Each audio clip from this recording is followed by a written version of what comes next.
بسم اللہ الرحمن الرحیم۔ جائزہ کلمہ۔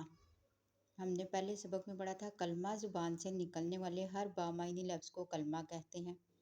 اس کی 3 اقسام تھی: اسم، فعل، حرف۔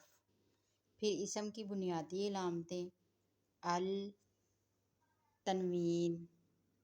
پھر اسم کی پہچان،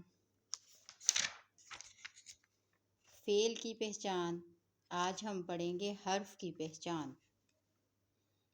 حرف کی پہچان یہی ہے کہ اس میں اسم اور فعل والی کوئی علامت نہ پائی جائے اور یہ اسم اور فعل کو ملا کر جملہ بنانے کا کام دے رہا ہو، اور اگر الگ استعمال کیا ہو تو اس کا کوئی فائدہ نہ ہو۔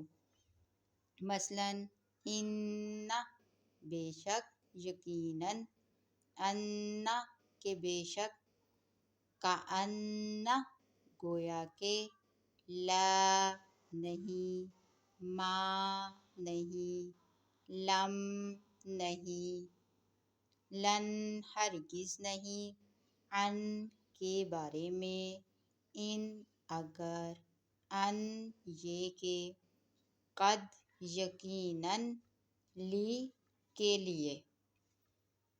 اگر یہ فعل اور اسم کے علاوہ استعمال ہوں تو ان کا کوئی بھی جملہ یا مطلب نہیں بنتا۔